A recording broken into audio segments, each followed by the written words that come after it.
Okay, bismillahirrahmanirrahim. Assalamualaikum warahmatullahi wabarakatuh. Alhamdulillahi rabbil alamin wa bihi nasta'inu ala umuri dunya waddin. Wassalatu wassalamu ala akmalil ala khairi khalqillahi ajma'in. Muhammad ibn Abdullah salawatullahi wa salamuhu alaihi wa ala alihi wa ashabihi wa man sara ala nahjihi wastana bi sunnatihi wa ihtada bi hadihi ila yaumiddin, amma ba'd. Okay, baik, pertama dan selama-lamanya segala pujian bagi Allah Subhanahu Wa Taala di atas kesempatan yang Allah Subhanahu Wa Taala terus berikan kepada kita pada hari ini. Alhamdulillah, ya kan cuti, semua cuti juga.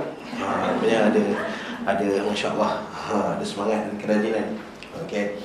Lalu insya-Allah kesempatan yang Allah Subhanahu Wa Taala berikan kepada kita pada hari ini kita isi dengan benda yang bukan hanya bermanfaat tapi yang mendekatkan diri kita pada Allah Subhanahu Wa Taala. Antaranya adalah dengan menuntut ilmu. Man salaka tariqan yaltamisu fihi ilman sahalallahu lahu bihi tariqan ilal jannah. Siapa yang lalu jalan-jalan yang padanya ada menuntut ilmu, maka Allah Subhanahu Wa Taala akan sahalallahu lahu bihi. Allah Taala akan mempermudahkan baginya jalan-jalan untuk menuju ke syurga Allah Subhanahu Wa Taala. Lalu insya-Allah hari ini kita akan menyambung bicara kita dengan ayat-ayat surah Al-Kahfi, di mana kita sudah sampai pada ayat yang ke, kita dah baca ayat 38 ya? Dah. Okey, kita baca ayat yang ke 39. Okey, kita nak baca 39 sampai 44. Okey, 39 sampai 44. Okey, lalu seperti biasa, siapakah yang nak membaca? Siapa jawab, Ustaz? Ada orang nak baca? Boleh? Baca. Baca dapat pahala, memperdengarkan orang baca pun dapat pahala. Banyak faedah. Masya Allah.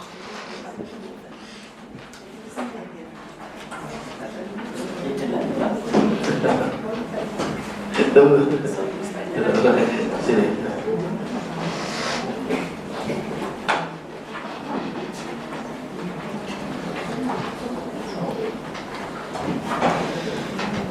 Okey, kita ambil sampai ayat 40. Sampai ayat 40 dulu kita ambil.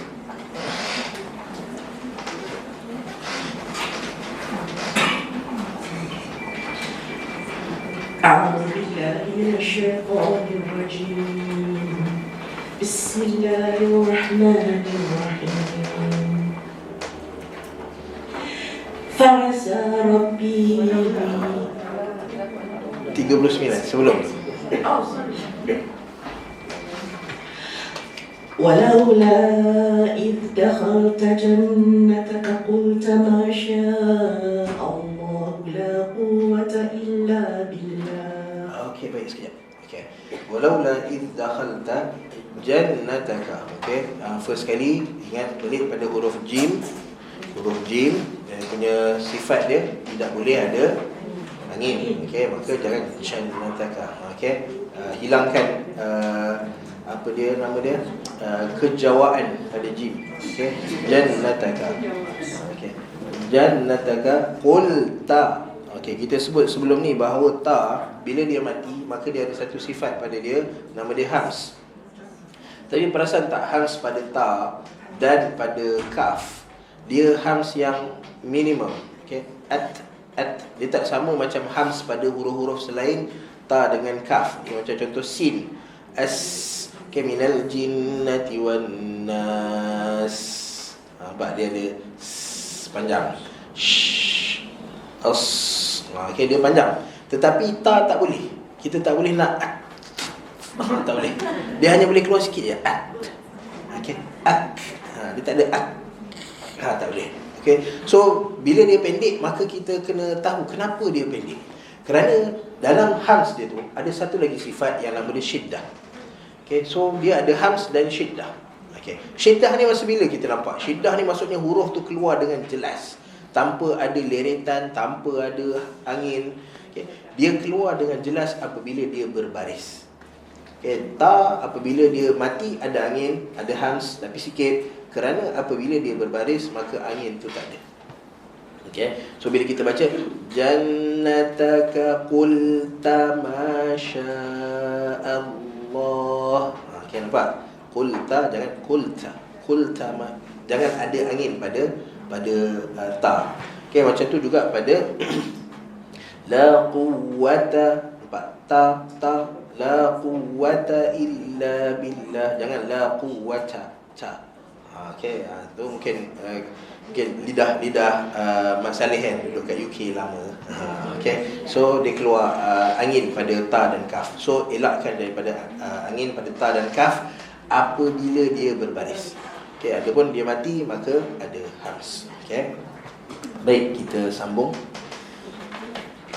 Innani ana aqalla minka malan wa walada.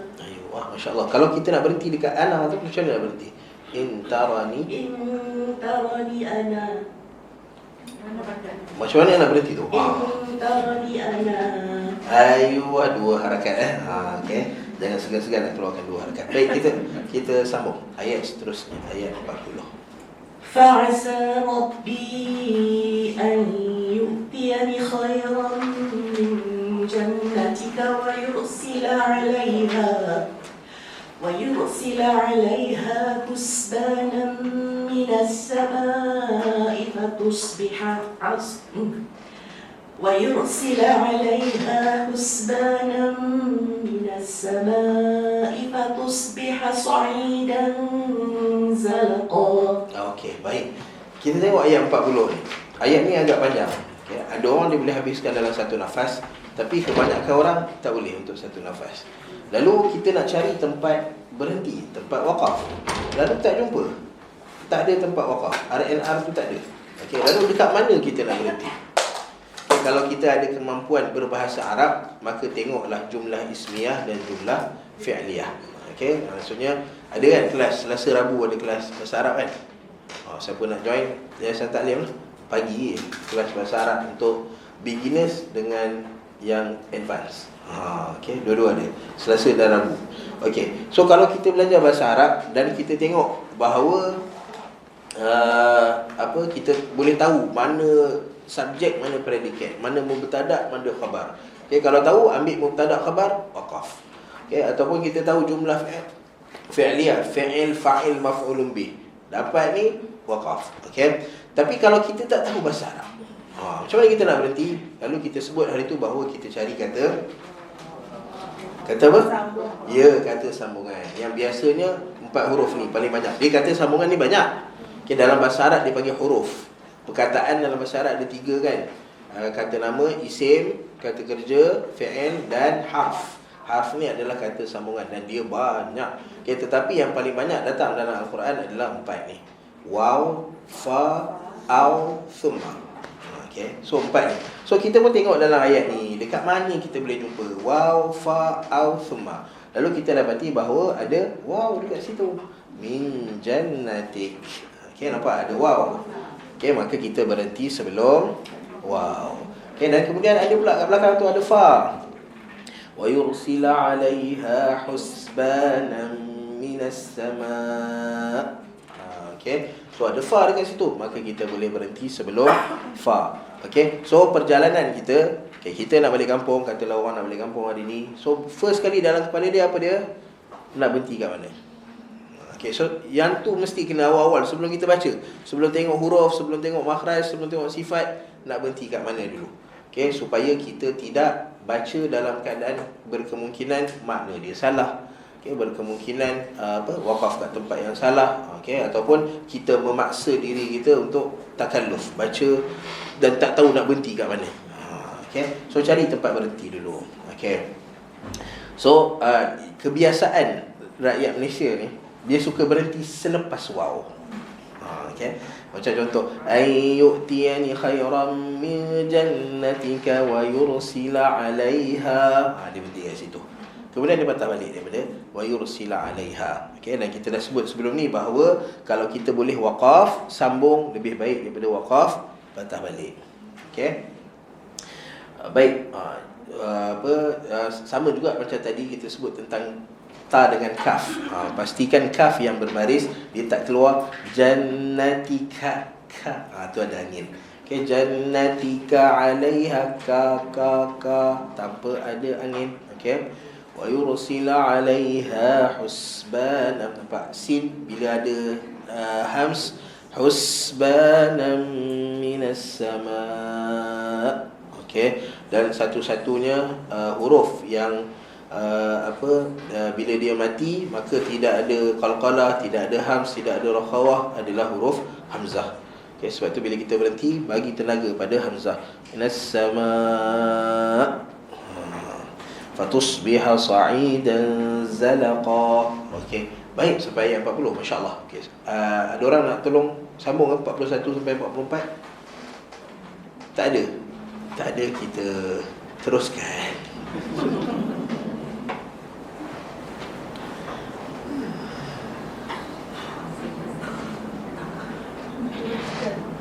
Boleh sambung.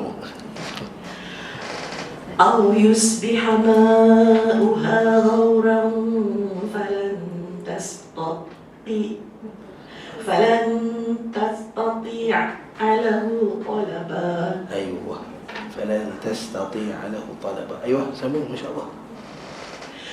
وأحيط بثمره فأصبح يقلب كفيه على ما أنفق فيها وهي خاوية على عروشها ويقول يا ليتني لم أشرك بربي أحدا.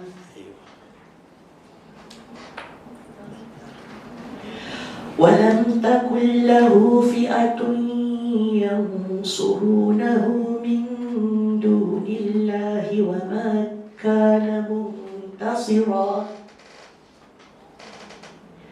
هنالك الولاية لله الحق هو خير ثوابا وخير عقبا.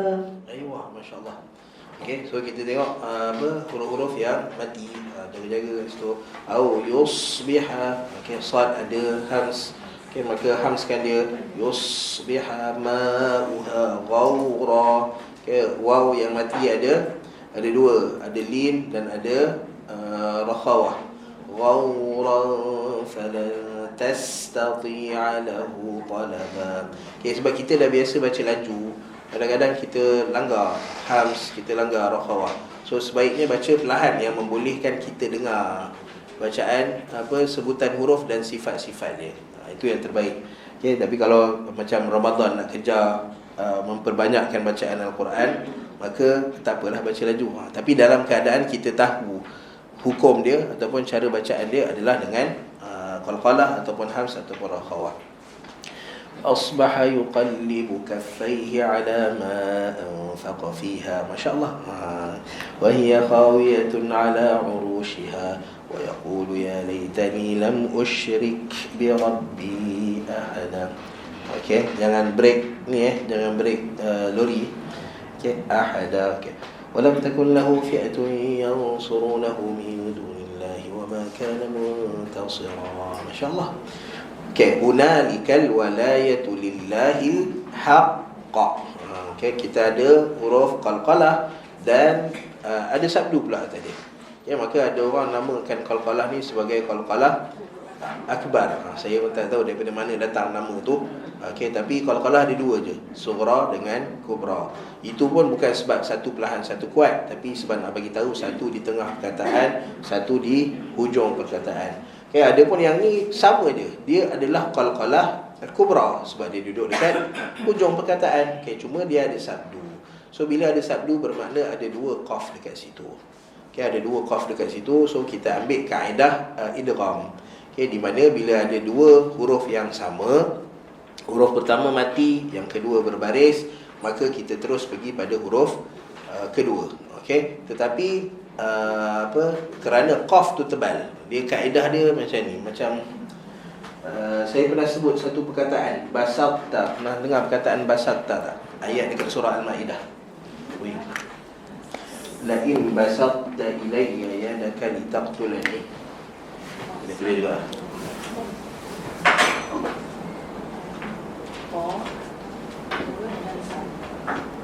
Okey, perkataan basata ni ta mati.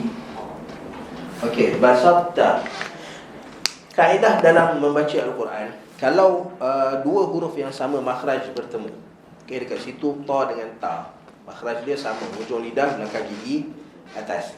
Okey, dan kaedah dia, dua huruf yang sama makhraj bertemu, yang pertama mati, yang kedua berbaris, maka kita terus pergi pada huruf kedua. Okey. Tetapi dalam perkataan ni basata, kita tetap sebut huruf ta. Kenapa? Sebab dia huruf isti'la. Dan huruf isti'la ni tebal. Okey, sama juga macam dekat sini, al-haqqa. Sepatutnya kita terus pergi pada huruf kedua, tapi kerana huruf pertama tu tebal juga, okey, maka kita kena raikan huruf tebal ni. Kita hanya jaga ketebalan dia, al-haq. Okey, dan kemudian terus pergi pada huruf kedua, di mana sifatnya adalah qalqalah, tebal dan qalqalah. Okey, lillahil haqqa. Okey, huruf pertama dulu, kemudian baru huruf kedua. Okey, hunalikal walayatu lillahil haqqa. Okey. Wa khairun thawaban wa khairun uqba. Ayuh, masya-Allah, cantik qalqalahnya. Okey. Baik, macam biasa perkataan-perkataan yang ni kita bulatkan. Kalau saya tak sempat cerita, tanya. Okey. Baik, walaula iz dakhalta jannataka qulta ma syaa Allah. Ayat ni adalah sambungan daripada cerita sebelum ni. Kita bercerita tentang Allah Subhanahu Wa Taala. Siapa yang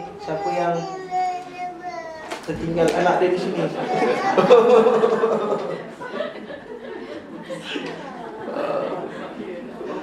Masya-Allah, masya-Allah. Masya-Allah. Okey. Baik. Okey. Dia sambungan daripada cerita yang Allah Subhanahu Wa Taala bawa datang sebelum ni, di mana Allah Subhanahu Wa Taala mula cerita tentang wadrib lahum mathalar rajulain. Cerita tentang dua orang lelaki yang mana Allah Subhanahu Wa Taala berikan salah satu daripada mereka harta kekayaan, fadlullah. Fadl maksudnya kelebihan. Kelebihan sebab apa? Dia ada level yang cukup dan lebih daripada cukup. Sebab tu fadl, benda yang lebih daripada kecukupan. Adapun yang satu lagi, maka Allah Subhanahu Wa Taala berikan kecukupan pada dia. Okey, kerana Allah Subhanahu Wa Taala adalah Tuhan yang Maha Pemurah. Okey, dan Allah Subhanahu Wa Taala takkan beri benda-benda yang tak elok. Okey, macam contoh bila kita kata pada Allah Taala berikan kemiskinan. Okey, so kita sedang menisbahkan benda yang tak elok pada Allah Subhanahu Wa Taala. Sebab tu kita sebut sebelum ni bahawa adab dengan Allah Subhanahu Wa Taala. Bahkan Allah Taala sebut dalam surah Asy-Syu'ara, wa annahu huwa dalam surah An-Najm Allah Taala sebut wa annahu huwa aghna wa aqna. Allah Subhanahu Wa Taala adalah Tuhan yang memberi kekayaan. Okey, kekayaan ni maksud dia aghna, maksudnya kita tidak memerlukan kepada manusia lain. Okey, itu aghna. Wa aqna, dan Allah Taala bagi kecukupan. Okay, so itu adab dengan Allah Ta'ala. Kita tak bagi tahu Allah Ta'ala berikan kejahilan, Allah Ta'ala berikan kefakiran. Okay, sebab benda-benda tu adalah benda yang tak elok pada pandangan manusia. Okay, so dua lelaki, seorangnya Allah Ta'ala bagi kelebihan dan satu lagi Allah Ta'ala bagi kecukupan pada mereka, pada dia. Lalu kemudiannya disebabkan oleh kekayaan, kita sebut kan bahawa dua benda yang merosakkan manusia adalah harta yang terlalu banyak, ka'aktsaru malam wa a'azzu nafara. Dan apabila ada pengikut yang ramai, kalau kita ada seorang dua je pengikut, kita tak rasa apa-apa lagi. Macam ustaz-ustaz contohlah, ustaz yang mengajar kat depan ni, kalau datang kelas tu 5-6 orang dia okey, tak ada masalah. Tapi kalau datang 50-60 orang, dia akan rasa okay. Kadang-kadang kita nak cerita satu-satu hukum pun tengok dulu jemaah ni macam mana. Kalau 5 orang kita boleh cerita, kita boleh bawa perbahasan, kita boleh bawa benda-benda yang sensitif. Okay, tapi bila ramai, maka kita banyak pertimbangan yang kita kena pertimbangkan. Nampak dia punya kesan dia apabila ada orang yang ramai. Okay, tambah lagi kalau kita ada social media, okay, benda-benda yang orang puji kita, orang kritik kita. Okay, sebab tu Nabi SAW suruh kita berhati-hati. Suruh kita berhati-hati sampai kan kalau ada orang yang puji kita lebih daripada yang sepatutnya, maka apa kata Nabi SAW? Fahthu ala wujuhihim at-turab. Ambil tanah campak pada muka dia. Okay, so Nabi suruh elak daripada kita buat kerja kerana mengharapkan bilangan pengikut yang ramai. Okey. So lalu kemudiannya Allah Subhanahu Wa Taala menceritakan bagaimana lelaki yang Allah Subhanahu Wa Taala bagi kelebihan pada dia ni, lalu menyebabkan kelebihan tu menyebabkan dia lupa pada Allah Subhanahu Wa Taala. Dan itu kebiasaan, bukan selalu, bukan semua, tapi kebiasaan yang berlaku ialah apabila seseorang tu diberikan kelebihan, yang diberikan kuasa lebih daripada orang lain, ilmu lebih daripada orang lain, harta lebih daripada orang lain, menyebabkan dia akan kelabu mata dia. Okay. Menyebabkan dia dah tak dapat berfikir bahawa semua benda ni datang daripada Allah Ta'ala. Semua benda ni ada tujuan dan sebab tertentu Allah Subhanahu Wa Ta'ala berikan kepada dia. Okay. Lalu menyebabkan lelaki yang diberi kekayaan ini, lalu dia mengungkapkan kata-kata kufur pada Allah Subhanahu Wa Ta'ala. Okay. Bila dia menafikan lan tabida hadhihi abada wa ma azunnu as-sa'ata qa'imah wala in ruditu ila rabbi la ajidanna khairan minha munqalaba. Semua perkataan-perkataan ni menggambarkan kekufuran dia pada Allah Subhanahu Wa Taala, ketidaksyukuran dia pada nikmat-nikmat Allah Subhanahu Wa Taala. Lalu kemudiannya Allah Subhanahu Wa Taala menceritakan bagaimana Allah Subhanahu Wa Taala, antara rahmat Allah Subhanahu Wa Taala pada kita manusia ialah apabila Allah Taala jadikan kita bermasyarakat. Okay, jiwa manusia ni dia tak boleh nak hidup seorang-seorang. Carilah. Okay, kalau kata ada perempuan kata saya tak perlu pada suami, ini ini sebab dia tak pernah ada suami. Sekali dia bersuami je, mesti dia akan nakkan pada suami. Okay, sebab sifat fitrah manusia ni dia memerlukan kepada masyarakat. Ali bin Abi Talib radhiyallahu taala anhu, dan sebelum tu Umar bin Khattab radhiyallahu taala anhu, mereka kata apa? Al-insanu madaniyun bi tab'i. Seorang manusia tu sifat dia sifat perlu kepada orang di sekeliling dia. Okay, bila dia, kalau katalah dia senang, mungkin dia tak perlu pada orang. Okay, itu pun kalau dia ada duit, dia nak beli makan dengan siapa? Okay, so dia perlukan orang juga untuk dia beli makanan. Kalau dia tak pandai masak pun tak guna juga duit banyak-banyak, perlu kepada orang. So nak tak nak perlu kepada orang. Tambah lagi bila keadaan dia susah. Okay, lalu ini antara rahmat Allah Subhanahu Wa Taala pada manusia. Kerana tu Nabi sallallahu alaihi wasallam tidak, ataupun kita kata walaupun tak ada hadis yang jelas menceritakan bahawa Nabi melarang daripada beruzlah, maksudnya duduk bersendirian. Tetapi bila kita tengok kehidupan Nabi sallallahu alaihi wasallam, Nabi sallallahu alaihi wasallam tak pernah tinggalkan sahabat-sahabat Nabi. Masyarakat Madinah ni Nabi SAW tak pernah tinggalkan. Hanya satu waktu sahaja Nabi SAW tinggalkan mereka. Masa bila? Malam pun Nabi SAW sibuk nak kejutkan anak dengan isteri, dengan menantu Nabi SAW untuk qiyamul lail. Waktu bila Nabi tak bersama dengan masyarakat? Ketika iktikaf, ya. Ketika iktikaf pada 10 akhir Ramadan. Yang ini sahaja waktu Nabi SAW duduk dengan Allah Subhanahu Wa Taala. Dan para isteri Nabi SAW juga ikut jejak langkah Nabi SAW. Mereka ni mengajar, Aisyah mengajar, Aisyah meriwayatkan hadis, ya, tetapi pada 10 akhir Ramadan maka hidup mereka adalah dengan Allah Subhanahu Wa Taala sahaja. Okey. Lalu antara rahmat Allah Taala juga pada kita ialah apabila Allah Taala datangkan kepada kita sahabat-sahabat yang baik, al-bitanatus salihah. Sebab tu antara doa yang kita kena doa minta pada Allah Subhanahu Wa Taala. Dia tak ada doa spesifik tapi doa minta pada Allah Subhanahu Wa Taala agar Allah Taala berikan kepada kita sahabat-sahabat yang baik. Okey, sahabat-sahabat yang membantu kita bila mana kita ni biasalah kita jalan-jalan kadang-kadang tengok kiri tu macam cantik sikit, kita pun belok kiri. Okay, kanan tu nampak cantik sikit, kita belok kanan, lalu lari daripada as-sirat al-mustaqim. Okay, maka di sinilah kita perlukan al-bitanah as-salihah, kawan-kawan yang baik. Dan macam mana kita cerita bahawa Nabi SAW ketika nak mula dakwah, Nabi ni semua orang kenal Nabi SAW. Orang kenal Nabi sebagai Al-Amin. Okay, tetapi bila mana nak mulakan perjalanan dakwah Nabi SAW, Nabi pilih orang. Nabi pilih. Bahkan sama juga macam mana kita nak memulakan kehidupan berkeluarga. Sebab Allah Ta'ala namakan kehidupan berkeluarga ni sebagai persahabatan. Bila mana Allah Ta'ala namakan isteri sebagai sahibah. Ya, Allah Subhanahu Wa Ta'ala sebut wa sahibatihi wa akhihi. Bila mana datang hari kiamat, maka tinggal semua benda, termasuklah sahibatihi, isteri dia pun kena tinggal. Okay, dan Allah Ta'ala sebut ayat lain, walam takul lahu sahibah. Allah Subhanahu Wa Ta'ala tidak ada sahibah, tidak ada isteri pada Allah Subhanahu Wa Ta'ala. So dalam perjalanan, nak mulakan perjalanan ni, maka Allah Subhanahu Wa Ta'ala suruh pilih. Memang kita kena pilih.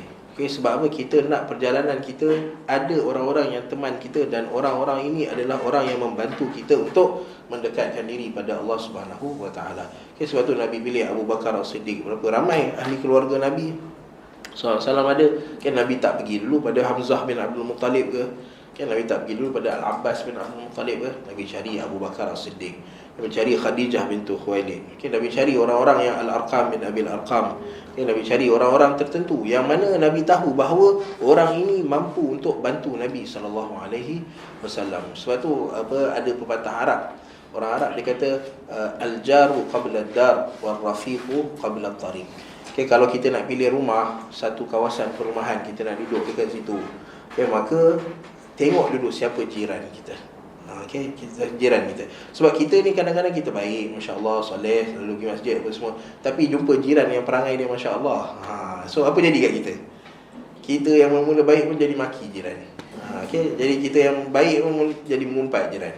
Okay, kerana jiran-jiran yang ialah kadang-kadang kita tak puas hati dengan dia. Sebab tu cari jiran yang boleh membantu kita taat pada Allah Ta'ala. Tengok kita malam-malam saja dia ketuk pintu kata jom pergi masjid.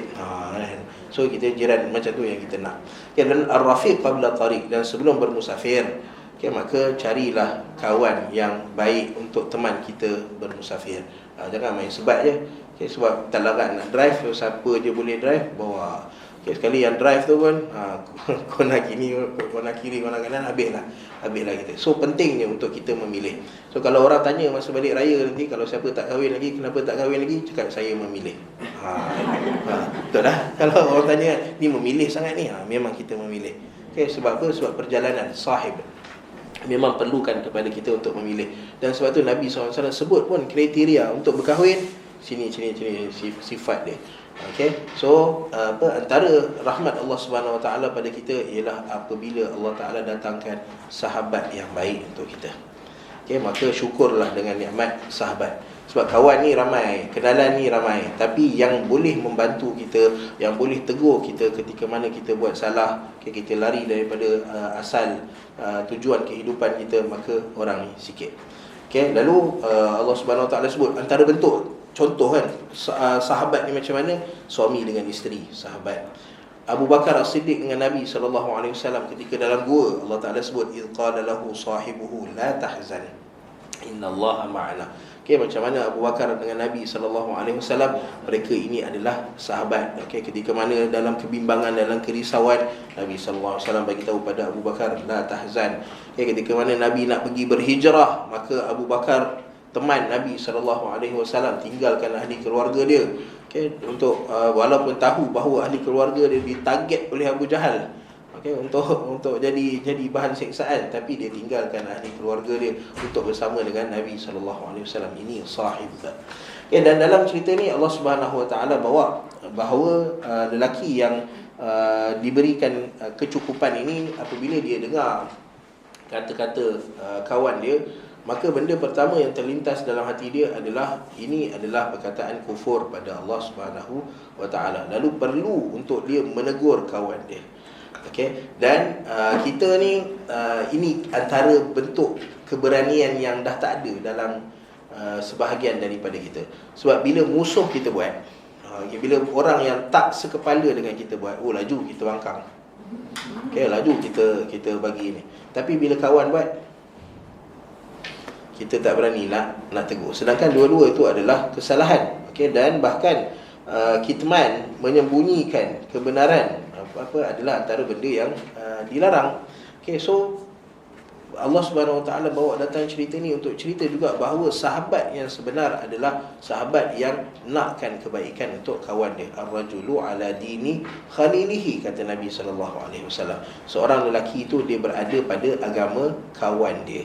Falyanzur ahadukum may yukhalil. Hendaklah seorang daripada kamu tengok dengan siapa dia berkawan. Okey, maka sahabat dia ni kata apa? Akafarta billadhi khalaqaka min turab thumma min nutfatin thumma sawwaka rajula lakinnahu wallahu rabbi wa la usyriku bi rabbi ahada.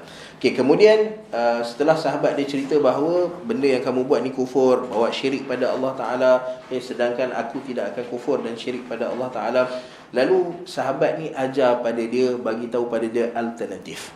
Sebab apa? Kita ni kadang kita kritik orang, jangan buat tu, jangan buat ni, tapi kita tak offer alternatif.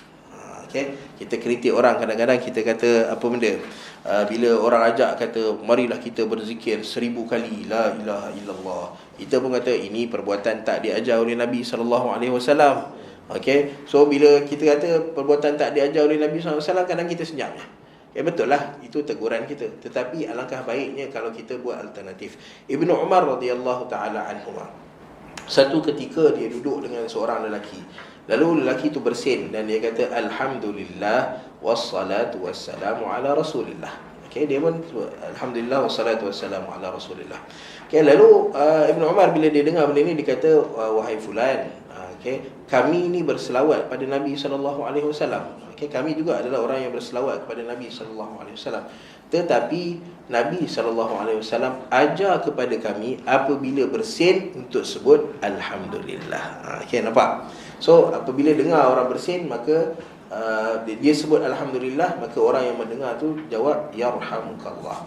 Okey. So apa Ibnu Umar nak bagi tahu bahawa bila kita kritik orang, bila kita larang orang buat sesuatu, maka berikan alternatif pada dia. Sebab tu kita kata benda-benda khurafat, benda-benda bid'ah yang jauh daripada sunnah ni, kenapa dia hidup? Walaupun di sana ada orang yang ingkar, ada orang yang bangkang, benda ni tak ikut sunnah, benda ni tak ikut Nabi SAW, tapi kenapa dia masih berlaku juga? Sebab tak ada orang bagi alternatif. Mana sunnah untuk ganti benda-benda ni? Okay. So bila kita dapat bawa datang sunnah-sunnah apa ni, kalau contoh bila kita ingkar sunat, solat sunat hajat ke, kita ingkar solat sunat tasbih ke, so apa yang kita bawa untuk alternatif pada ni? Okay, bawa ajar solat-solat sunat yang lain. Nabi solat tahajud pada waktu malam. Okay, apa lagi solat-solat sunat yang duha ke. Okay, kumpullah berapa banyak solat sunat yang ada, kita cerita pada orang untuk ganti kepada benda yang kita kata sebab kalau kita larang, lepas tu tak ada apa, dia pun dalam diri dia kata benda baik dah okey buat, tiba-tiba kena larang pula, lepas tu tak ada benda nak ganti. Dan takut lebih dahsyat lagi daripada dia duduk dalam masjid ke beribadah, kerana larangan kita, dia dah jadi pergi buang masa, dah tak ada benda baik, tak ada benda manfaat yang dia isi untuk ganti tempat yang kita larang. Sebab tu Allah Subhanahu Wa Taala bila larang daripada sesuatu, Allah Taala gantikan dengan badil dia. Okey, Allah Taala gantikan dengan ganti dia. Okey, macam contoh bukan larang, bila mana ada asal sesuatu hukum, bila diangkat hukum tu Allah Taala bawa datang ganti. Contoh bila mana orang nak berwuduk. Okay, bila nak berwuduk tak boleh berwuduk. Okay, dia sakit ke ataupun dia tak jumpa air ke, maka Allah Taala gantikan dengan tayamum. Okay, so Allah Taala sentiasa bawa datang alternatif. Allah Taala kritik orang-orang kafir yang buat perangai ni, dan Allah Taala kata buat macam ni masuk neraka Allah Taala. Tapi Allah Taala tak stop kat situ. Allah Taala bawa datang pula cerita tentang ahli syurga, okay, supaya kita ada alternatif. Okay, boleh. Kemudian Allah SWT dalam cerita ni Allah Taala sebut walaula id dakhalta jannataka qulta ma syaa Allah la quwwata illa billah. Okay, lalu sahabat ni pun kata alangkah baiknya kalau kamu tinggal kata-kata kamu tadi, dan kamu buat apa? Masuk dalam kebun kamu, id dakhalta jannataka qulta ma syaa Allah la quwwata illa billah. Sebutlah Masya Allah la quwwata illa billah, ataupun la haula wa la quwwata illa billah. Ni antara sebutan ataupun anjuran daripada Al-Quran dan daripada Nabi SAW apabila kita melihat benda-benda baru. Okay, kita melihat benda-benda baru. Okay, bila masuk dalam kebun nampak benda-benda baru, tanaman-tanaman baru, pokok-pokok baru yang cantik, maka sebutlah Masya Allah la quwwata illa billah. Sama juga macam kita jumpa baby baru ke, anak yang baru dilahirkan, maka sebutlah Masya Allah. Okay, ataupun apabila kita kagum dengan sesuatu, okay, maka sebutlah Masya Allah. Okey. Satu, kita sebut Masya Allah ni pasal apa? Ada orang dia kata sebut Masya Allah sebab tak nak kena penyakit ain. Okay? Tapi sebenarnya kita sebut Masya Allah kerana ibadah pada Allah Ta'ala, tuntutan Allah Ta'ala minta kita sebut, Nabi SAW minta kita sebut, lalu kita sebut. Okay? Dan antara kelebihan yang kita dapat apabila kita sebut Masya Allah pada benda-benda baru, pada benda-benda cantik ni yang mengagumkan kita adalah selamat daripada ain. So itu nilai tambah, added value yang ada bila kita sebut Masya Allah. Okay, dan Allah Subhanahu Wa Taala ajar kepada kita supaya sentiasa memuji Allah Subhanahu Wa Taala.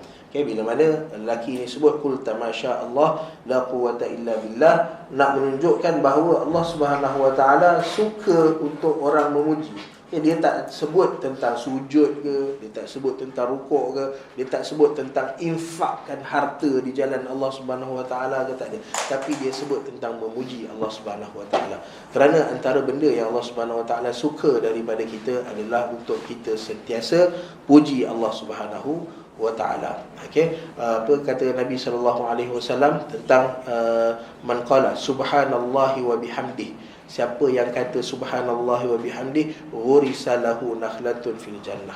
Setiap kali dia puji nama Allah Ta'ala, lafaz dia subhanallah wa bihamdi, akan ditanam bagi dia satu pokok dalam syurga Allah Subhanahu Wa Ta'ala. Dengan kata lain, insya-Allah dia masuk syurga Allah Ta'ala. Sebab takkan ada pokok tak ada tuan dia. Okay, so bila mana Nabi SAW janji bunyalahu baitun fil jannah, akan dibina bagi dia rumah dalam syurga. Okay, ada apa pada hari dalam syurga dia ada alam manabir min nur, dia ada di atas menara cahaya. So maksudnya bila ada rumah, ada pokok, ada menara untuk dia, ada bilik ke, ada taman untuk dia, bermaksud insya-Allah dia ni akan masuk syurga Allah Subhanahu Wa Taala. Okay, lalu antara caranya adalah dengan memperbanyakkan memuji Allah Subhanahu Wa Taala. Okay. In tarani ana aqalla minka malan wa walada. Okay, lalu walaupun kamu tengok aku ni ana aqalla minka malan wa walada. Okay, aku ni lebih sikit harta daripada kamu. Dia nak counter balik kawan dia kata tadi ana aksaru minka mala, aku lebih banyak harta. Yang dia ni pula kata kamu tengok aku ni kurang harta daripada kamu. Wa walada. Okay, dan aku ni anak tak seramai anak kamu. Tetapi apa dia kata? Fa'asa rabbi an yu'tiyani khairan min jannatik. Okay. Dan fa'asa rabbi, mudah-mudahan, semoga Allah Subhanahu Wa Taala memberikan aku yu'tiyani khairan min jannatik, lebih baik daripada kebun yang Allah Taala beri pada kamu. Tengok cara bertutur. Di mana lelaki yang Allah Taala bagi kekayaan tadi, dia kata apa? Wala irudittu ila rabbi la ajidanna khairan minha munqalaba. Kalau aku jumpa Allah Subhanahu Wa Taala pada hari kiamat nanti, pasti akan dapat lebih baik. Okay? So nampak dia bagi kepastian. Tetapi lelaki ni tengok, fa'asa rabbi an yu'tiyani khairan min jannati. Mudah-mudahan, semoga, pengharapan, okay? Yang ni Allah Ta'ala nak daripada kita dalam pertuturan kita, dalam ibadah kita pada Allah Subhanahu Wa Ta'ala. Allah Ta'ala nak sesuatu yang nama dia ar-raja, pengharapan. Pengharapan pada Allah Subhanahu Wa Ta'ala, supaya Allah Subhanahu Wa Ta'ala berikan kita ganjaran-ganjaran hasil daripada usaha kita. Dan ini lafaz yang Allah Subhanahu Wa Ta'ala sebutkan daripada sahabat dia yang saleh ni, yang sedang menegur dia. Okay. Dan dari satu sudut pula, Allah Subhanahu Wa Taala nak bagi tahu kita bahawa benda-benda yang berkaitan dengan ganjaran, dengan hukuman Allah Subhanahu Wa Taala, kita nak bagi tahu tentang kufur ke tak kufur ke, dosa ke pahala ke, kita boleh bagi tahu secara umum. Tapi untuk menentukan ganjaran yang Allah Subhanahu Wa Taala sediakan, dia dapat syurga ke, dia dapat neraka ke, dia dapat apa lagi, pokok ke, dia dapat bidadari ke, dia dapat azab ke, dia dapat kena salai atas neraka ke, semua ini adalah milik mutlak Allah Subhanahu Wa Taala. So kita tak boleh nak cerita secara jazam. Ini termasuklah penilaian-penilaian yang kita tak boleh nak tahu. status dia. Contoh seorang yang syahid. Orang yang syahid, orang yang seseorang tu mati, katalah dia mati. Dan kalau dia mati dalam peperangan, yang ni kita tak ada isu sebab zahirnya dia mati syahid. Tapi kalau dia mati dalam selain peperangan, so kadang-kadang bila dia mati tu, dia mati dalam keadaan dia pergi menuntut ilmu, dia mati ni dalam keadaan dia sedang berdebat dengan orang kafir ke apa. So kita pun kadang-kadang kita kata, ni syahid ni. Syahid. Dan banyak nama ni keluar bila mana berlaku perang dekat Palestin sekarang kan. Bila mana dengar aja orang mati, syahid. Dan kita mengharapkan dia syahid. Tapi syahid ini adalah ganjaran yang Allah Subhanahu Wa Taala berikan pada orang tertentu. Kerana di sebalik nama syahid ni ada benda-benda yang Allah Taala siapkan untuk mereka. Lalu kerana benda ni milik mutlak Allah Subhanahu Wa Taala, maka kita tak boleh nak jazamkan. Kita tak boleh nak kata, dia ni syahid, dia ni syahid. Yang kita boleh kata adalah dia ini adalah orang yang nahsibuhu syahidah. Kita mengharapkan agar Allah Subhanahu Wa Taala jadikannya di kalangan orang-orang yang syahid. Sama juga macam kalau kita ada berlaku kematian, lalu kita kenal orang tu. Kita kenal orang tu sebagai orang yang baik, orang yang soleh.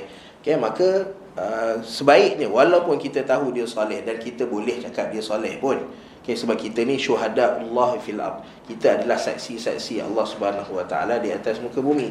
Kita boleh panggil orang tu soleh ke tak soleh ke, tetapi alangkah baiknya kalau kita guna ayat yang sama. Asallahu an yaj'alahu ataupun asallahu an yajma'ahu. Semoga Allah Subhanahu Wa Taala golongkan dia bersama dengan orang-orang yang soleh. Nampak benda-benda yang berkaitan dengan benda gaib ni, baiknya walaupun kita boleh cakap dengan style jazam sekalipun, dengan bentuk yang yakin, tetapi sebaiknya kita serah pada Allah Subhanahu Wa Taala. Asallah. So sama juga macam kalau kita nak berdoa untuk orang, kadang-kadang kita boleh doa syafakallah bila dengar orang sakit, dan kita boleh doa juga dalam bentuk pengharapan, asallahu an yashfiyaka. Sebab lafaz ni adalah lafaz pengharapan, dan Allah Subhanahu Wa Taala suka dengan lafaz ni. Sebab tu Allah Taala sekalikan dia dengan qul tamasya Allah, pujian pada Allah Taala, fa asa rabbi ayyutiyani, pengharapan pada Allah Subhanahu Wa Taala. Dan bila mana kita meminta pada Allah Subhanahu Wa Taala, mengharap pada Allah Subhanahu Wa Taala, jangan limitkan ataupun jangan minta dalam keadaan ragu-ragu. Tengok lelaki ni bila minta ayyutiyani khairan min jannatik. Dia minta pada Allah Subhanahu Wa Taala nak sesuatu yang lebih baik daripada kebun yang Allah Taala bagi pada lelaki ni. Sebab kadang-kadang bila kita minta pada Allah Subhanahu Wa Taala, kita rasa kita ni banyak dosa, banyak silap, lalu kita nak minta pun takut-takut. Ya Allah, aku malu nak minta, ya Allah. Ya Allah, kalau bolehlah ya Allah. Doa macam mana kalau bolehlah tu? Kalau bolehlah, harap-harap. So benda ni menggambarkan seolah-olah macam Allah Subhanahu Wa Taala tak mampu. Ataupun Allah Taala tak nak. Sedangkan Allah Taala bagi tahu bahawa idza sa'alaka ibadi anni fa inni qarib ujibu da'watad da'i idza da'an. Allah Taala bagi tahu Allah Taala akan perkenankan mana-mana doa orang yang berdoa pada Allah Subhanahu Wa Taala. Dan Nabi sallallahu alaihi wasallam sebut, Nabi sallallahu alaihi wasallam kata apa? La yaqulanna ahadukum Allahumma ighfirli in syi'ta. Janganlah ada seorang di kalangan kita bila berdoa pada Allah Subhanahu Wa Taala, dia doa, ya Allah, Allahumma ighfirli, ya Allah ampunkanlah dosa aku kalau bolehlah. Kalau kau nak, macam tu. So Nabi SAW kata apa? Fa innallaha la mustakrihalah. Allah Subhanahu Wa Taala ni tak ada benda yang boleh paksa Allah Subhanahu Wa Taala. So kalau nak minta, minta je pada Allah Subhanahu Wa Taala. Dan kalau minta, janganlah minta, ya Allah, pintu syurga pun jadilah ya Allah. Mintalah syurga Firdaus, ya Allah. Kenapa nak minta benda sikit-sikit? Seolah-olah macam kita ragu-ragu pula Allah Subhanahu Wa Taala nak bagi pada kita. So Allah Subhanahu Wa Taala ajar pada kita, bila nak minta, yang terbaik, khairan min jannatik, lebih baik daripada taman yang Allah Subhanahu Wa Taala bagi pada kamu. So sentiasa minta pada Allah Taala. Wa anta muqinun bil ijabah, kata Nabi sallallahu alaihi wasallam. Angkat tangan tu dalam keadaan kamu yakin Allah Ta'ala akan balas. Sebab sekali je kita ada qalbin ghafilin lah, bila kita ada hati yang tak fokus, hati yang tak yakin pada Allah Subhanahu Wa Ta'ala, ini antara sebab kenapa doa tidak dimakbulkan oleh Allah Subhanahu Wa Ta'ala. Okey, fa asa rabbi an yu'tiyani khairan min jannatik wa yursila 'alaiha husbanan minas sama'. Dan semoga Allah Subhanahu Wa Ta'ala menghantarkan 'alaiha, ke atasnya, husbanan minas sama'. Husbana daripada perkataan hasb. Hasb ni maksudnya cukup. Okey, husbana maksud dia apa? Benda yang mencukupkan. Maksudnya tanaman dia, kebun dia dah besar dah, dan tak nak bagi ada, dah cukup besar dah, tak boleh nak besar lagi. So maksudnya dia doa minta kebinasaan. Okey, faham? Dia minta kebinasaan. Husbana ni maksudnya okey, Allah Ta'ala duk bagi pada kamu, so sampai masa untuk stop. Okey, so stop kan dengan macam mana? Dengan bagi kebinasaan pada kamu. Yursila 'alaiha balik pada kebun tadi, jannatika, Allah Ta'ala hantarkan ke atas kebun kamu husbanan minas sama', benda yang stopkan kebun tu daripada jadi kebun. Maksudnya Allah Ta'ala membinasakan kebun kamu, daripada langit. Kerana azab Allah Subhanahu Wa Ta'ala kebiasaannya datang daripada langit. Dan lagi satu, Allah Subhanahu Wa Ta'ala nak membuktikan bahawa Allah Subhanahu Wa Ta'ala berada di atas. Lalu kerana tu Allah Subhanahu Wa Ta'ala sebut 'alaiha husbanan minas sama'. Lalu ada soalan datang, boleh tak kita doa keburukan untuk orang lain? Doa kebaikan tak boleh, tapi boleh tak kita doa keburukan untuk orang lain? So sebab ni dia minta 'alaiha husbanan minas sama'. So semoga Allah Ta'ala binasakan benda ni. Kalau kita dengar pun jealous lah tu. Tapi boleh tak kita doa keburukan untuk orang lain? Pada asalnya Allah Subhanahu Wa Ta'ala sebut dalam Al-Quran, la yuhibbullahu al-jahra bis-su'i minal qawli illa man zulim. Allah Subhanahu Wa Ta'ala tak suka untuk kita lafazkan benda-benda yang tak elok, melainkan kalau kita dizalimi. Melainkan kalau kita dizalimi, maka dekat sini kita boleh minta supaya Allah Subhanahu Wa Ta'ala binasakan orang yang menzalimi kita. Macam kita doa kebinasaan pada Israel. Kita doakan apa lagi, benda-benda yang bersifat zalim. Bila orang zalim pada kita, macam Sa'ad bin Abi Waqqas, dia doa supaya orang yang zalim dia masa jadi gubernur, bermacam-macam tuduhan dilemparkan pada dia. Lalu dia berdoa pada Allah Ta'ala supaya orang yang tuduh dia tu mati dalam keadaan yang hina.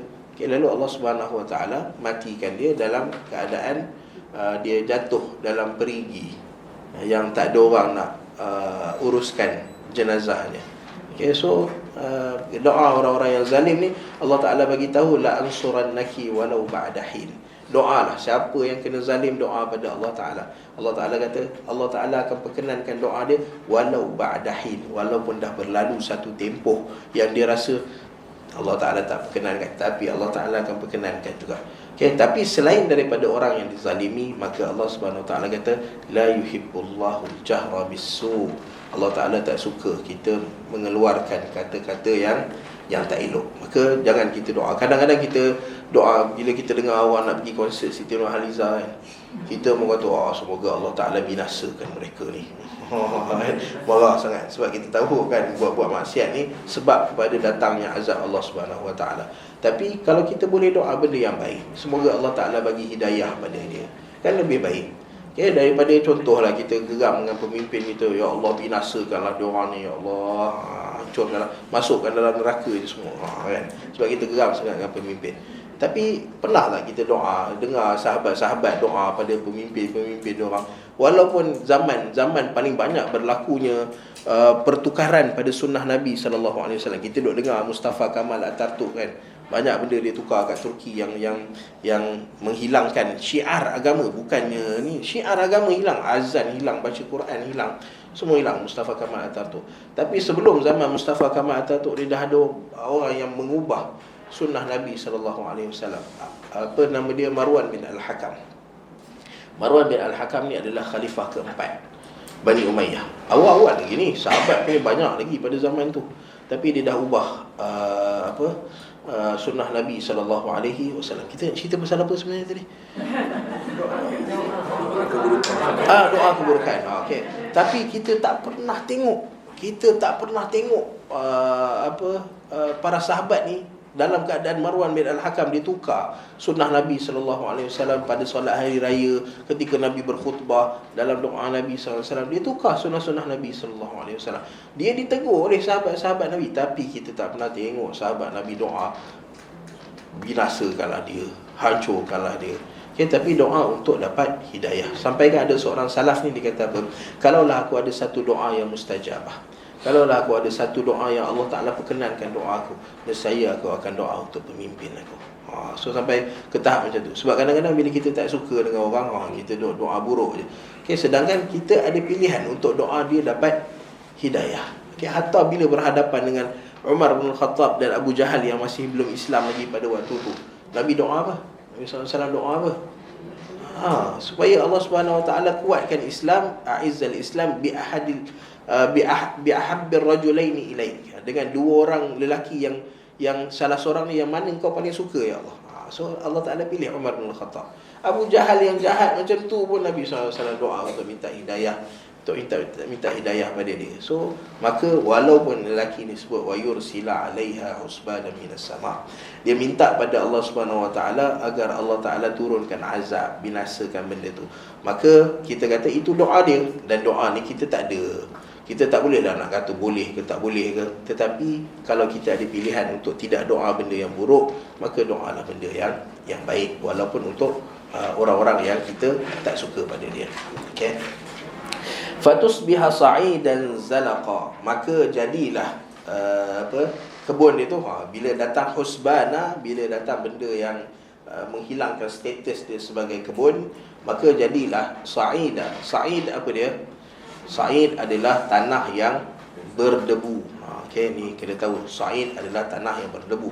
Zalaqa ni maksudnya dia kalau apa yang budak main turun, gelongso, inzilak dia panggil, boleh menggelongso, boleh tergelincir.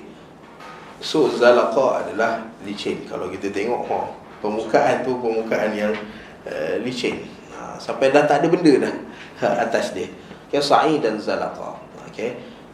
Dan Allah Subhanahu Wa Taala sebut tanah ni adalah sa'id. Okay, sebab apa? Sebab kita tak tahu sebab dia sebab apa. Tapi sa'id ni adalah bila mana Allah Subhanahu Wa Taala sebut perkataan sa'id, maksud dia adalah tanah yang berdebu. Okay. Sebab apa penting untuk kita tahu nama-nama tanah ni? Dia ada turab, dia ada tin, dia ada, kita kalau bagi terjemahan semua tanah je.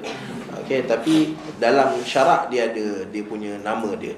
Okay, sebab tin ni benda yang keras macam clay. Macam clay apa dia? Tanah liat. Allah Akbar. Apa lagi satu, turab. Turab ni tanah biasa, tanah berpasir. Okay, dan apa, kita pun kalau tanah basah lembab kan, kita nak turab dia pun dengan tanah pasir. Daripada kata turab tu, daripada turab daripada tanah. Okay, dan kita ada sa'id. Sa'id ni adalah tanah yang berdebu. Okay. Kenapa penting untuk kita tahu? Sebab Allah Subhanahu Wa Taala bila benarkan tayammum, fatayammamu sa'idan tayyibah. Okay, Allah Taala kata bila nak tayammum, cari tanah yang berdebu. Kita jangan main bantai, ada tanah ni, tayammum. Okay. So tayammum adalah dengan sa'id, dengan tanah yang ada debu. Okay. Fatusbiha sa'idan zalaqa. Okay. Au yusbiha ma'uha ghawra falan tastati'a lahu talaba. Okay. Ataupun air dia, air tadi kita sebut bahawa dekat dalam kebun tu Allah Subhanahu Wa Taala sebut wa fajjarna khilalahuma nahara. Allah Subhanahu Wa Taala pancarkan mata air yang menjadi sungai di sekitar kawasan kebun dia. Okay. Lalu antara doa orang ni pada kawan dia adalah yusbiha ma'uha. Mungkin disebabkan oleh saya sebut sebelum ni tentang benda yang nama dia tasyafi. Tasyafi ni luahan perasaan. Okay, bila kita kadang terlalu sedih, terlalu gembira, terlalu marah, kadang-kadang kita mengeluarkan kata-kata yang bila kita tengok balik kita kata, alah kenapalah aku sebut perkataan ni. Okay, kita rasa menyesal. Tapi benda terlepas disebabkan oleh emosi, sentimen yang menguasai diri kita. Okay, dan lelaki ni mungkin kerana dia marah sangat, dan dia marah pula kerana Allah Subhanahu Wa Taala tengok kawan dia ni duk kufur pada Allah Subhanahu Wa Taala, lalu menyebabkan dia doa kawan dia ni dapat kebinasaan. Okay, dia pun kalau kita bab tasyafi ni kita boleh bagi keuzuran. Okay, antara keuzuran, sebab tu para ulama, para fuqaha, kita cerita sebelum ni kan, bila mana para fuqaha kata la talaqa fil ghalaq. Okay, tidak ada talak yang jatuh ketika mana seseorang tu sedang marah, sangat-sangat marah. Okay, pasal apa? Sebab bila orang marah ni kadang-kadang emosi menguasai dan menyebabkan rasional ini tertutup. Dia tak boleh nak berfikir dengan baik. Okay, sebab tu para ulama kata tengah marah sangat ni, talak dia tak dikira. Okay. Ataupun bila kita cerita juga hari tu tentang seorang lelaki yang terlalu gembira sangat kerana binatang tunggangan dia balik, lalu dia kata, ya Rabb, anta abdi wa ana rabbuk. Wahai Tuhan, engkau hamba aku dan aku Tuhan kamu. Kan, sampai sebab terlalu gembira sampai salah cakap. Okay, so benda ni dipanggil tasyafi. Kadang orang yang sedih sangat, okay, sedih kerana musibah yang menimpa dia, kadang-kadang dia cerita ayat-ayat yang bila kita dengar, dia ni macam tak redha dengan Allah Ta'ala tentukan pada dia. Okay, tapi benda yang bersifat tasyafi ni kita pejam sebelah mata. Okay, kita pejam sebelah mata. Okay, macam lelaki ni mungkin kerana dia marah sangat, lalu menyebabkan dia doa kebinasaan pada kawan dia ni. Ya, au yusbiha ma'uha ghaura, ataupun Allah Taala jadikan air kebun, sebab kebun dia ni ada kebun kurma, ada anggur, dua-dua memerlukan saliran yang baik. Okay, lalu dia kata kalau tak binasa pun kebun dia, tak datang bencana yang datang membinasakan terus, dia binasakan secara perlahan-lahan. Okay, au yusbiha ma'uha ghaura, apabila air dia masuk ke dalam perut bumi. Okay, air hujan yang datang, sungai tadi yang ada, semua masuk ke dalam perut bumi. Falan tastati'a lahu talaba, sehingga kalau engkau nak cari air tu, galilah dalam mana sekalipun, tak jumpa. Punya marah dia dengan kawan dia. Okay, falan tastati'a lahu talaba. Okay, dan kena berhati-hati dengan doa orang-orang yang beriman pada Allah Subhanahu Wa Taala. Okay, walaupun dia doa benda tak elok, tetapi orang yang beriman pada Allah Subhanahu Wa Taala ni, doa dia, Allah Taala kata ujibu da'watad da'i idza da'an. Allah Taala memakbulkan doa orang yang berdoa. Kita tengok ayat ni, Allah Taala memakbulkan doa orang yang berdoa. Okay, nak menunjukkan bahawa doa yang terbaik bukan doa yang kita minta daripada orang. Sebab kadang-kadang kita minta, Tok Guru ni tolong doa untuk kita, Syekh ni tolong doa untuk kita, boleh, tak ada masalah. Tapi doa yang paling baik adalah ujibu da'watad da'i, orang tu sendiri yang berdoa pada Allah Subhanahu Wa Taala. So biasakan diri kita berdoa pada Allah Subhanahu Wa Taala. Okay, sambil tu nak minta tolong orang pun tak ada masalah. Okay, falan tastati'a lahu talaba. Okay, kesan daripada doa kawan dia ni, apa yang jadi? Wa uhita bi thamarih. Okay, ketika mana dia dikelilingi oleh tanaman ni, maksudnya wa uhita bi thamarihi ni maksudnya sampai waktu untuk dia menuai benda tu. Okay, uhita, dikelilingi oleh tanaman-tanaman ni, maksudnya dia dah gembira dah. Okay, dia dah tengok dah tanaman tu dah apa dia panggil, dah menjadi dah. Dah tinggal nak petik, nak kumpul, nak pergi jual dia kan, ataupun apa dia nak buat sekalipun. Okay, tetapi Allah Ta'ala kata apa? Fa asbaha yuqallibu kaffaihi ala ma anfaqa fiha. Okay, tetapi apabila berlaku suatu peristiwa yang menyebabkan yuqallibu kaffaihi, dia membolak-balikkan dia punya kaf ni tapak tangan. Ya, yuqallibu kaffaihi ala ma anfaqa fiha wa hiya khawiyatun ala urushiha.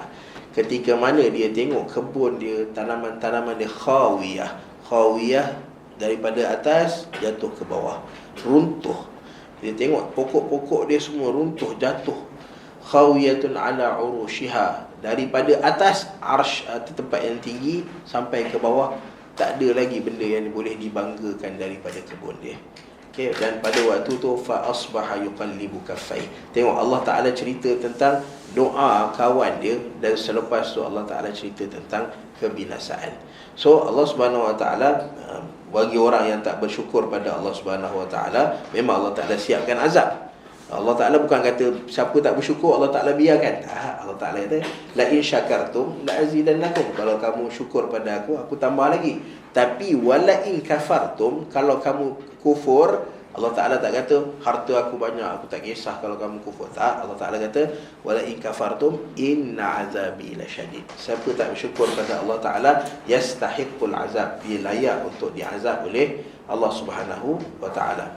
Okay, tapi perlu kepada sebab. Allah Ta'ala bila nak mengazab seseorang, maka datang sebab, maka datanglah azab Allah Subhanahu Wa Ta'ala, datanglah hukuman Allah Ta'ala. Dan sebab dekat sini adalah doa kawan dia.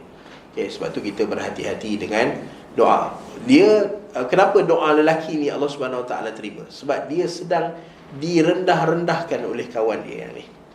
Okay, so dia maruah dia sedang direndah-rendahkan oleh kawan. Kita sebut hari tu bahawa kita nak sebut kita banyak harta, tak ada masalah. Kita nak sebut kita anak ramai, tak ada masalah. Tapi kalau ala sabilil intiqas, bila kita merendahkan orang depan kita, yang ni jadinya masalah. Dan kawan ni mungkin rasa dia dizalimi ke, dia direndah-rendahkan, lalu dia berdoa pada Allah Subhanahu Wa Taala, dan Allah Taala perkenankan doa dia. Ini apa kata Nabi SAW, fa inna lizzalimi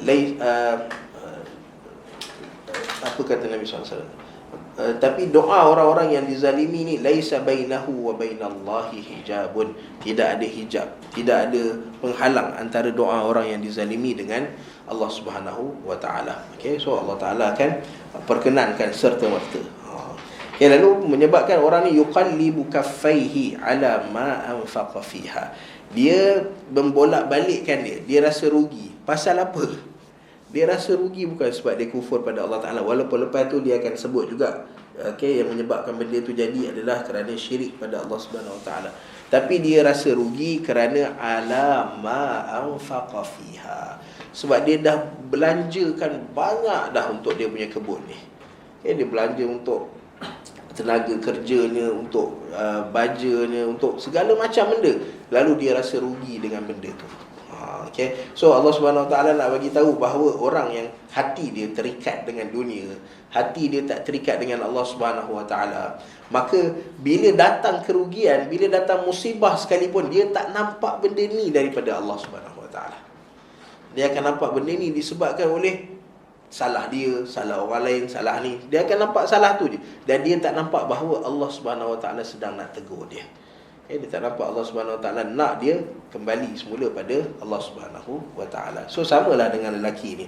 Bila dia nampak binasa dia punya tu, dia rasa rugi, sedih, tapi kerana ala ma anfaqa fiha, kerana dia dah belanjakan banyak untuk kebun dia. Dan ayat dia, wa yaqulu ya laitani lam usyrik bi rabbi ahada, dan di situlah berlakunya penyesalan. Ayat ni boleh difahami dengan dua bentuk. Satu, wa yaqulu ya laitani lam usyrik bi rabbi ahada. Satu, dia kata alangkah baiknya kalau aku tak syirik pada Allah Subhanahu Wa Taala. Pasal apa dia keluarkan ayat ni? Kerana dia nakkan harta dunia. Dunia tu kekal dengan dia. So dia kata, kalau lah aku tak syirik pada Allah Taala, dan secaya harta dunia ni masih ada dengan aku. Nampak? So dia punya lafaz dia bukannya penyesalan kerana Allah Ta'ala, tapi penyesalan kerana hilangnya nikmat dunia daripada dia. Sama juga macam sebahagian daripada kita pun ada buat benda yang sama juga. Bila Nabi SAW kata ma naqasa malun min sadaqah, harta daripada sedekah ni, orang yang keluarkan harta, bersedekah dengan harta dia takkan berkurang. Kita pun kata tak apa, kita simpan ni lagi lah tak berkurang. So bila kita simpan tiba-tiba hilang. Kereta rosak ke? Kita bila dapat apa, contoh dapat 55 tahunan EPF keluar. So kita pun kata simpan. Tapi tiba-tiba kereta rosak. Kereta yang tak pernah rosak tiba-tiba rosak. Lalu kita pun kata, alah, kalau aku infakkan harta dulu, mesti kereta ni okey lagi. So kita tak infakkan harta pasal apa? Kita rasa menyesal tak infak harta pasal apa? Bukan kerana Allah Subhanahu Wa Taala, bukan kerana tak dapat ganjaran syurga ke apa, tapi kerana tak nak bagi kereta rosak. Okay, so ada benda-benda yang kita buat kadang-kadang bukan kerana Allah Subhanahu Wa Taala. Dan kata-kata lelaki ni pun boleh difahami dalam bentuk yang sama. Bila dia kata alangkah baiknya kalau aku tak syirik pada Allah Subhanahu Wa Taala. Kerana apa? Kalau tak syirik, nescaya kebun tu masih ada lagi. Kerana mengharapkan ganjaran dunia. Dan ayat ni juga boleh difahami bahawa ini adalah penyesalan yang sebenar, yang hakiki. Di mana bila dia kata wa yaqulu ya laitani lam usyrik bi rabbi ahada. Bila mana dia kata alangkah baiknya kalaulah dulu aku tak syirik pada Allah Subhanahu Wa Taala. Okay, so itu penyesalan yang sebenar. Dan semua daripada kita, semua yang manusia ni akan melalui benda yang sama. Sebab Allah Taala bagi benda ni bukan nak cerita, bukan nak cerita pasal dia orang ni, tapi Allah Taala kata waqrib lahum mathala. Allah Ta'ala sebut, wahai Muhammad, ceritakan kepada mereka perumpamaan. Di mana orang yang Allah Subhanahu Wa Ta'ala bagi kesenangan dekat dunia ni, kadang-kadang dia lupa benda tu daripada Allah Subhanahu Wa Ta'ala. Lalu akan berlaku penyesalan pada dia. Hatta dia bukan tak semestinya harta. Ada benda yang Allah Ta'ala bagi lebih pada masa dia. Dia ada masa yang lebih daripada orang lain. Lalu masa yang dia ada tu dia tak guna untuk buat benda-benda baik, dan apatah lagi kalau dia buat benda-benda maksiat dan dosa pada Allah Subhanahu Wa Taala. Pada hari akhirat dia akan menyesal. Dan Allah Taala akan bagi tahu penyesalan ni sama ada penyesalan disebabkan oleh dunia dia ke, ataupun penyesalan disebabkan dia benar-benar menyesal. Tapi manusia akan menyesal. So Allah Subhanahu Wa Taala bagi tahu depan kamu ni ada pilihan. Ada pilihan untuk kamu pilih jalan mana yang kamu nak pilih. Kamu nak pilih jalan untuk orang tak nak jadi orang berharta ke, ataupun jadi orang yang berharta yang taat pada Allah Ta'ala ke, orang berharta yang tak taat pada Allah Ta'ala ke. Semua jalan ada depan mata kamu. Sebab tu Allah Subhanahu Wa Ta'ala kata apa selepas tu, walam takul lahu fi'atun yansurunahu min dunillah wa ma kana muntasira. Dan bila mana datang hukuman Allah Subhanahu Wa Taala, bila datang azab Allah Subhanahu Wa Taala, bila datang saat kematian kita, maka lam takul lahu fi'atun yansurunahu min dunillah. Tak akan ada kumpulan-kumpulan mana yang boleh yansurunahu min dunillah, boleh tolong kita selain Allah Subhanahu Wa Taala. Ataupun min dunillah maksudnya daripada azab Allah Subhanahu Wa Taala. Takkan ada orang dapat tolong dah. Waktu tu nak menyesal ke nak apa ke, semua dah tak bermanfaat lagi. So Allah Subhanahu Wa Taala kata apa pada tentang hari kiamat ataupun azab Allah Subhanahu Wa Taala ni, yauma la yanfa'u malun wala banun. Semua harta kita, semua benda milik kita, semua dah tak ada manfaat. Yang hanya boleh menyelamatkan kita adalah Allah Subhanahu Wa Taala. Wa ma kana muntasira. Tak ada orang boleh selamatkan dia daripada Allah Subhanahu Wa Taala, dan dia pun takkan dapat lepas daripada hukuman Allah Subhanahu Wa Taala. Sebab apa? Kerana pada hari itu hunalikal walayatu lillahil haqq. Kerana pada hari itu al-wilayah ataupun al-walayah, dua-dua boleh baca. Al-wilayah, al-walayah. Maksud daripada al-wali. Al-wali maksudnya adalah kita punya pelindung kita. Pada hari tersebut, hari yang tersebut dekat sini adalah hari, sama ada hari azab itu berlaku ataupun hari di mana kita menghadap Allah Subhanahu Wa Taala pada hari kiamat kelak.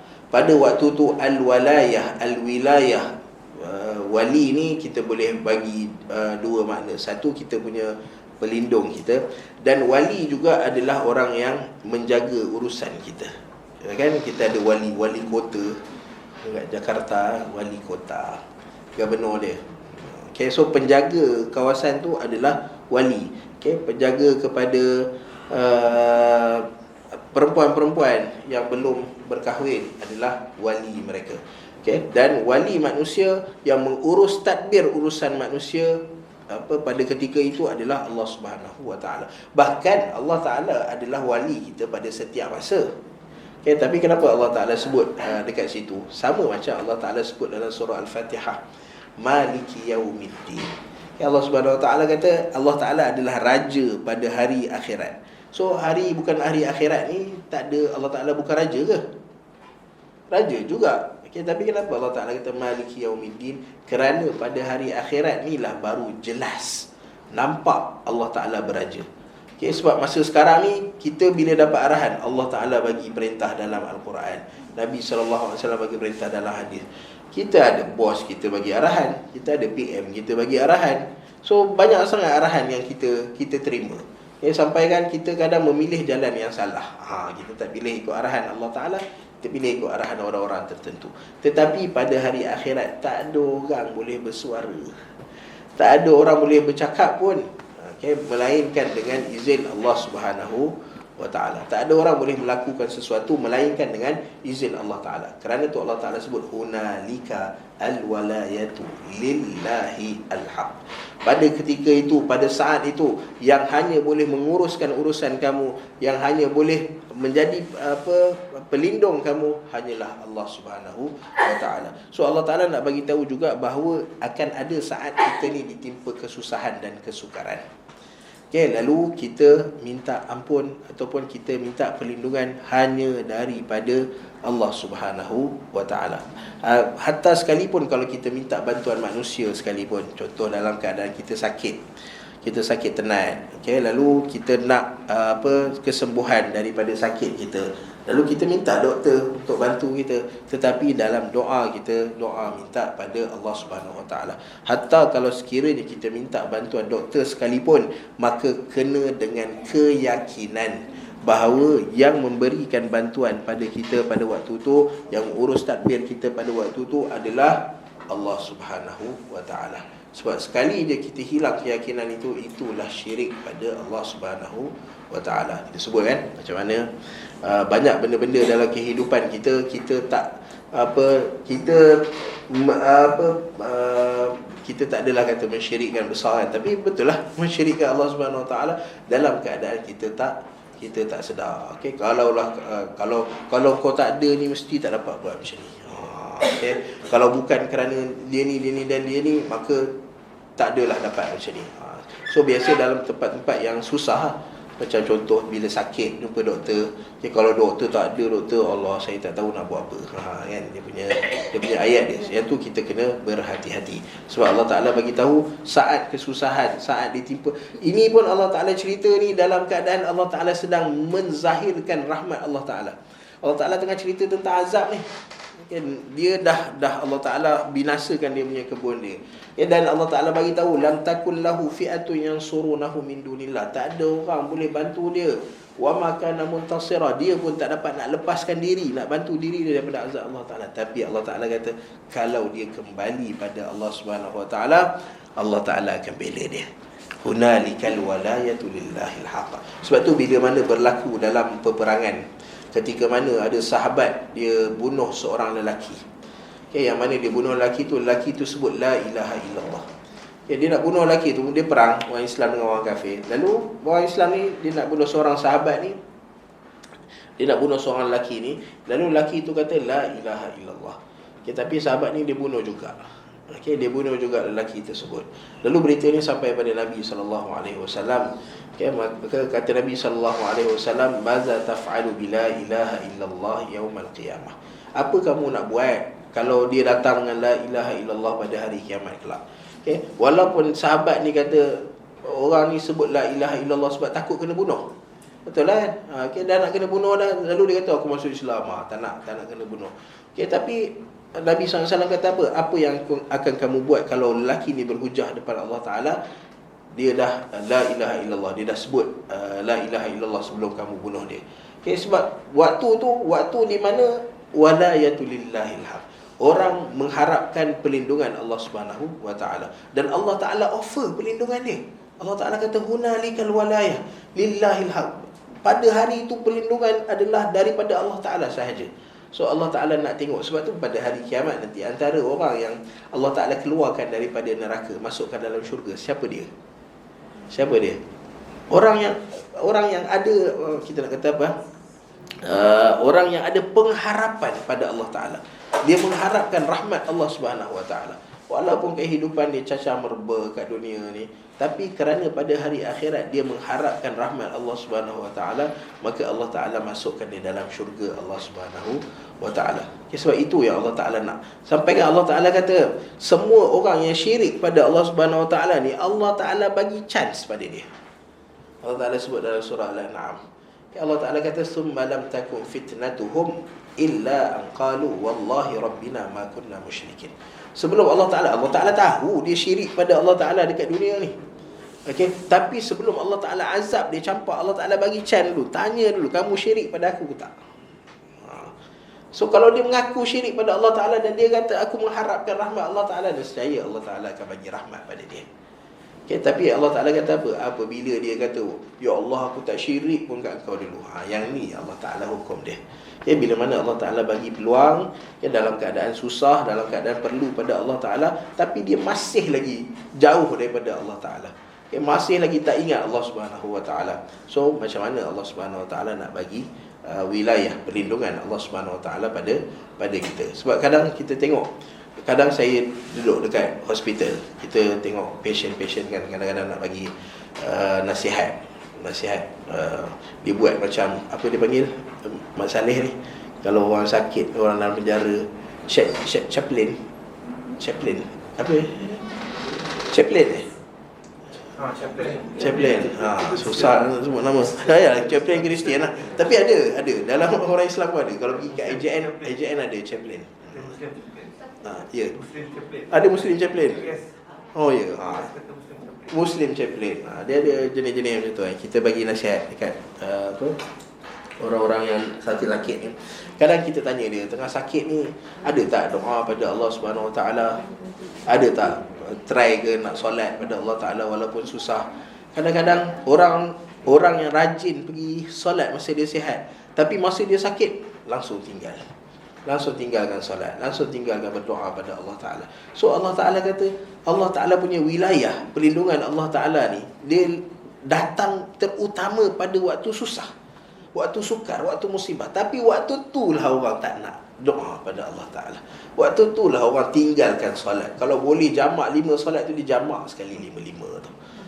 So macam mana Allah Subhanahu Wa Ta'ala nak bagi pertolongan Allah Subhanahu Wa Ta'ala pada dia? So sebab tu Allah Ta'ala sebut hunalika, pada saat ketika itu, al-walayatu lillahil haq. Carilah perlindungan Allah Subhanahu Wa Ta'ala.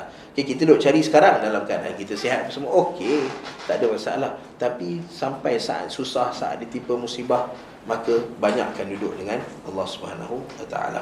Okey. Dan Allah Subhanahu Wa Ta'ala sebut Allah ni adalah al-haq, sebab benda yang datang daripada Allah Subhanahu Wa Ta'ala ni semuanya adalah benar-benar berlaku. So bila mana Allah Subhanahu Wa Ta'ala janji bahawa orang yang tak bersyukur, Allah Ta'ala akan azab dia, Allah Ta'ala akan azab dia, Allah Ta'ala akan hukum dia.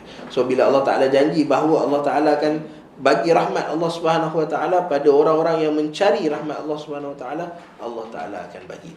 Huwa khairun thawaban wa khairun uqba.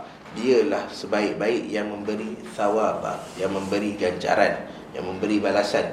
Wa khairun uqba, dan dialah juga sebaik-baik orang yang memberi hukuman. Okey, maksudnya hukuman Allah Subhanahu Wa Ta'ala sebaik-baik tu, sehebat-hebat, sedahsyat-dahsyat yang bagi hukuman lah maksud dia. Okay, walaupun khair tu maksud dia baik, tapi khair dekat sini maksud dia sedahsyat-dahsyat yang memberi hukuman pada orang adalah Allah Subhanahu Wa Ta'ala. Dan kerana tu kita dilarang daripada menghukum ataupun mengazab dengan azab Allah Subhanahu Wa Ta'ala. Okay, Nabi SAW sebut, la tu'azibu bi'azabillah.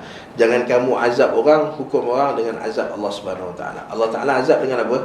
Api. Ya, Allah Ta'ala azab dengan api yang sangat panas dan sangat sejuk.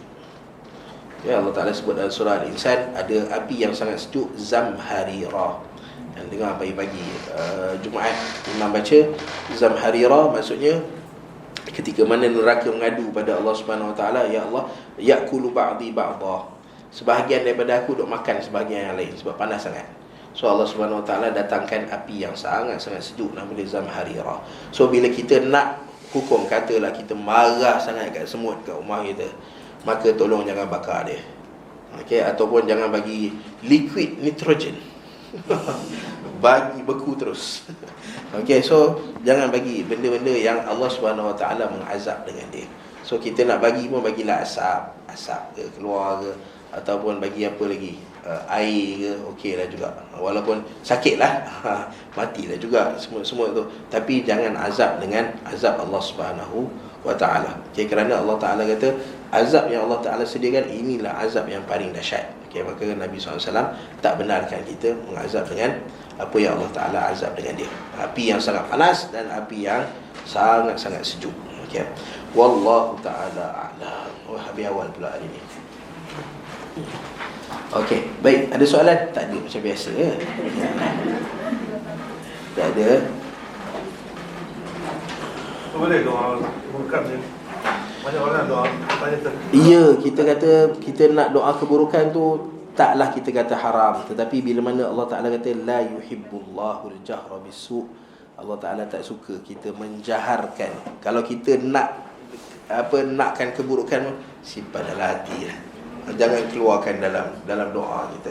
Okay, kita doa binasa orang tu, binasa orang ni, so nampak tak elok. Okay, nampak hatta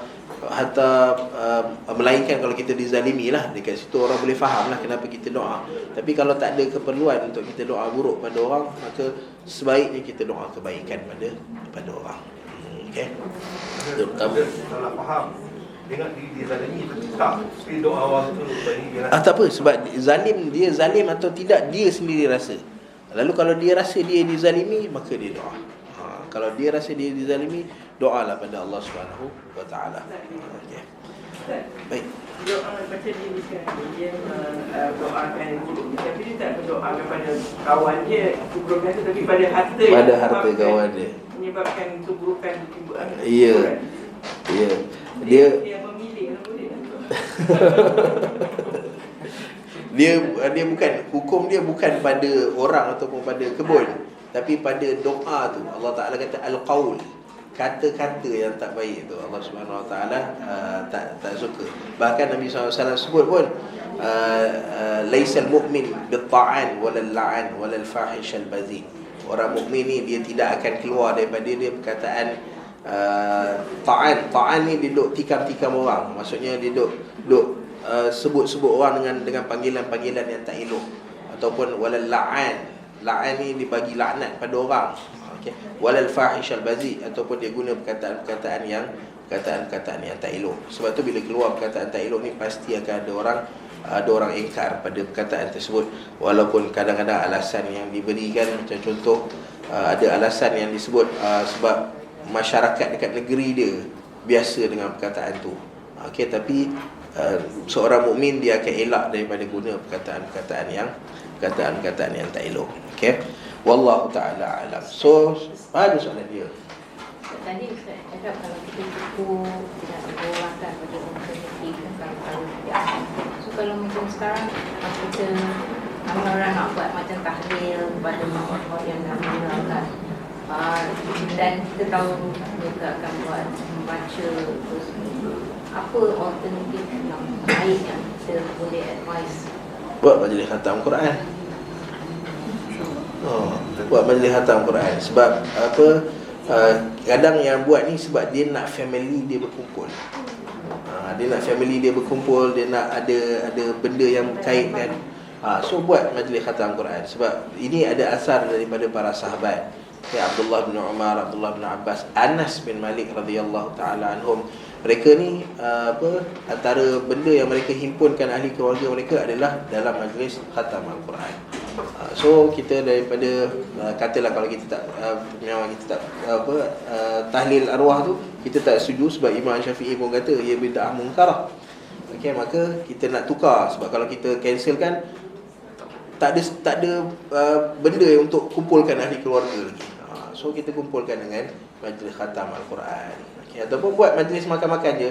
Sebab Nabi SAW sebut khairul Islam, apa kesempurnaan Islam seseorang tu antu ta'imat ta'am, bila kita bagi makan ke orang. Carilah kita punya alasan untuk buat akikah ke, kahwin satu lagi ke. Contoh senyum, tak berani senyum. Contoh, tapi antu ta'imat ta'am, berikan makan pada orang. Cari alasan untuk doa. Maknanya kita tak perlu buat arwah lah. Doa untuk kebajikan kita, masa depan kebaikan, untuk maaf kita, boleh keluarga juga. kita semua sekali lah, ya? Boleh juga. Okay. Baca tak ada kaitan dengan kematian lah, ya? Tak ada kaitan dengan kematian. Okey. Wallahu ta'ala alam. Kita stop takat ni dulu. Apa Apa yang baik itu daripada Allah Subhanahu Wa Taala, yang buruk itu tentunya daripada kekurangan dan kelemahan diri saya sendiri. Maka kita tangguhkan perkongsian kita pada pagi ini dengan kafaratul majlis, tasbih kafarah. Subhanakallahumma wa bihamdika, asyhadu an la ilaha illa anta, astaghfiruka wa atubu ilaik. Wa sallallahu ala nabiyyina Muhammad wa ala alihi wa ashabihi ajma'in. Walhamdulillahi rabbil alamin. Kita jumpa lagi insya-Allah.